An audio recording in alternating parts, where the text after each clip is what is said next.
All right, we're gonna be talking about the McLaren MP4-12C and the Acura NC1.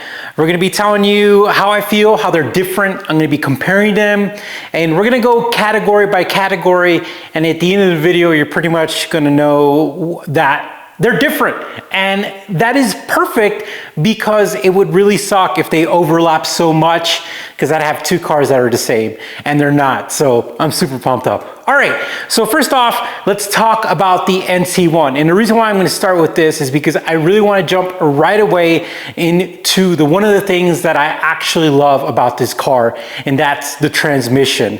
Now, I've driven Porsches, I've driven Ferraris, I've driven McLarens, I've driven everything you can think of. And the dual clutch transmission on the NC1 is literally one of the best ones. It is a dual clutch transmission that gives you those crazy shifts that makes the car fun. As a matter of fact, it is what makes the car actually, in my opinion, super fun. Because remember, the original NA1 was a manual and everybody loves the experience. I love the manual experience. I really do. It's very simple, it's very fun, it's very involved and engaging.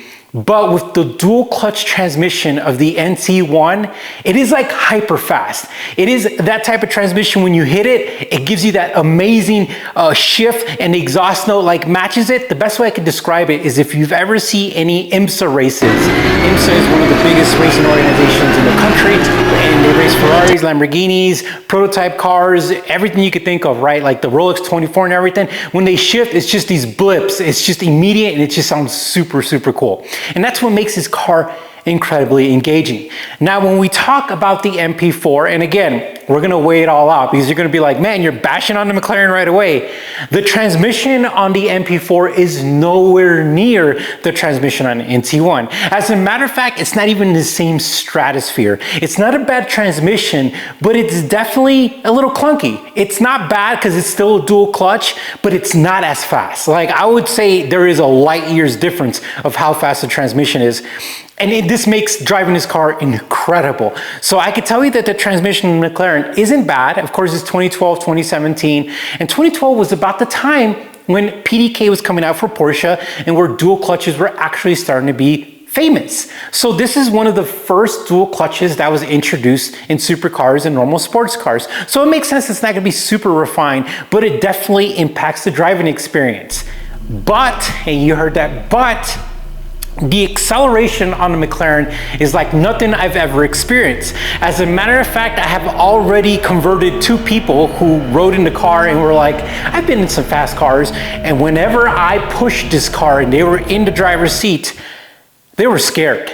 Because this car is literally incredibly fast. There is no substitution for how McLarens do their acceleration. It is addicting, it is absolutely fun, and it is the exact same feeling you get whenever you're going down from a roller coaster, right at the peak, and you're going down, you're picking up speed, and you feel it in your stomach. That is what you experience in this car. I don't know why, and I've been in a lot of cars that had the similar power, and you don't get that experience. You literally get soaked into your seat. You feel like you're going warp 9. I'm a Star Trek geek. It is insanely amazing. So when you compare these cars in acceleration wise, the NC1 is not even in the same stratosphere. It isn't. It isn't.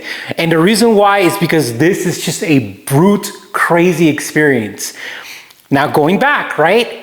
So if I had to take a car to the track and enjoy a whole track day and push a car, I would take the NC1.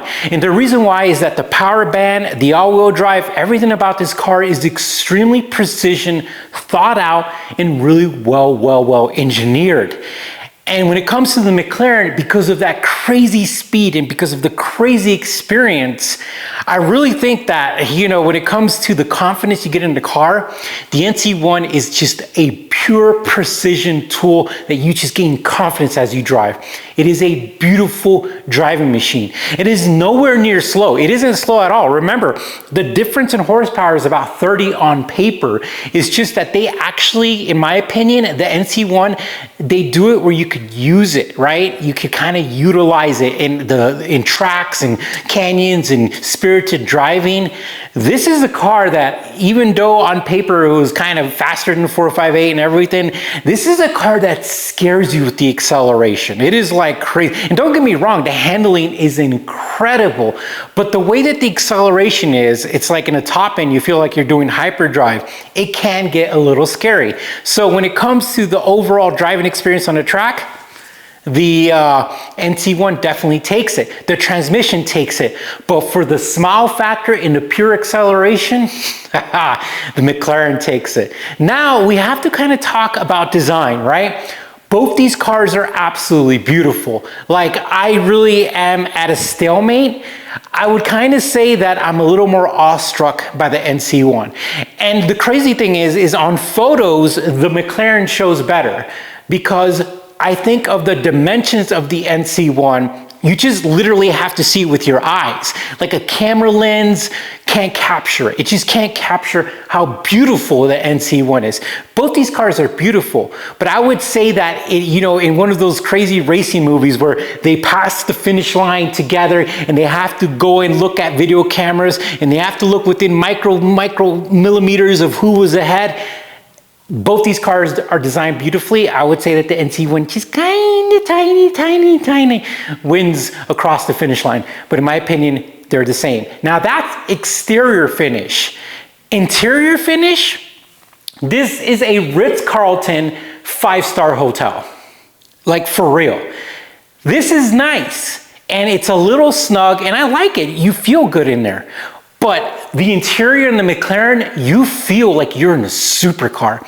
It's got that leather that Ferrari uses and that everybody at Lamborghini uses. When you open a door, even after 10 years later, you get the most beautiful smell of leather that will just take your breath away. I am literally telling you, the smell alone is amazing. It feels super roomy. You feel like you're just in a beautiful oval spaceship.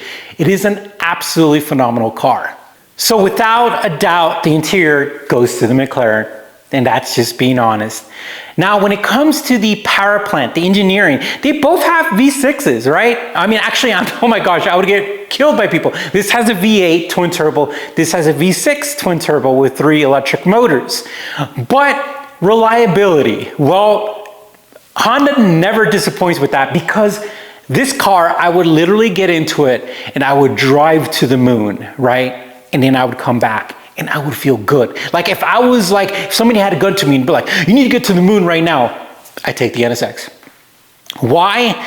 Don't get me wrong, the McLaren is reliable, right? It is. But it's one of those things that McLaren is like a Formula One team. They're visionaries. They're in love with designs and engineering and all like that. And they love their technology, like their software and their hardware and all that. And this is kind of, it's not an electrical nightmare, not at all. It's got little glitches and it's okay, because it's kind of like an old school Nintendo where you just hit the reset button. Literally, Nintendo had a reset button because he knew you would have to just reset it. And this is the thing, you just got to keep resetting stuff. And besides that, we drove 9 hours back from Arizona and we had a few coolant leaks because the coolant hoses suck. But Honda, I mean, they've literally known to be reliable. And that is something that really holds a lot of weight. If you think about it, a lot of people don't want to spend money fixing their cars, and they don't want to be worried about being left on the road. And when it comes to that, there's no question the NC1 takes the bill, or takes the trophy. So at the end of the day, we have to talk about something that people are going to get mad. All right, we're going to talk about two things. We're going to talk about girls. All right. I've had high school girls try to talk to me in this, and look at me, man. I'm not high school material. I don't want to go to jail. But I'm just saying, yeah, that's kind of what happens. You know, it was kind of weird, you know, and Elise was next to me in one of the situations. So that's going to happen to you when you're driving a McLaren. It is. I don't care what anyone says. That's what happens when you drive a supercar. Ferrari, Lamborghini, McLaren. People are just going to assume you're rich, you're famous, you're popular, you're loaded with money, and certain girls are going to like that. The NC1, you get this. What is it? And people are curious because of how amazing it is. And then you have to go through the whole spiel of what it is, which is cool because you're educating people. But this car is absolutely incredible, but majority of people still don't know what it is. As a matter of fact, our license plate that we got, and it should be in the mail here soon, is actually it is a NSX. And the reason why is because the number one question we always get is, what is it? And that's okay, because we get a chance to educate people of how this is one of the most amazing cars you could ever buy, in my opinion, in your lifetime. It is literally beautiful. The design is gorgeous, everything's gorgeous about it. And to be honest with you, it's just one of the best favorite cars I've ever purchased. Now, how are they different? Well, you just found out. If I want to get a speed that makes me feel crazy in my stomach, I'm at a stoplight and the high school girls are whistling at me and everyone's, you know, like if I go somewhere, they're going to charge me an extra $2 because they think I'm loaded. The McLaren, right? It's a beautiful ride, it's unique, and it's definitely something people know. But if I want something that really blows the driving experience, something that really makes you appreciate engineering, something that really makes you appreciate that a bunch of people got together and really poured their heart into developing one of the greatest supercars in our lifetime, the NSX. Yes, you're not going to get the fame. Yes, well, I mean, this will get fame, but I mean, to the normal average person. And yes, you're not going to get that irresponsible, crazy, brute acceleration. But this car was so thought out that it's perfect, in my opinion. And that's why they're great, because to be honest with you, this is fun. And this is fun. And they're different funs. And that's why it's really cool to be able to really identify that. Well, guys, I hope you found this video awesome, because I did. I've been thinking about it for a long time.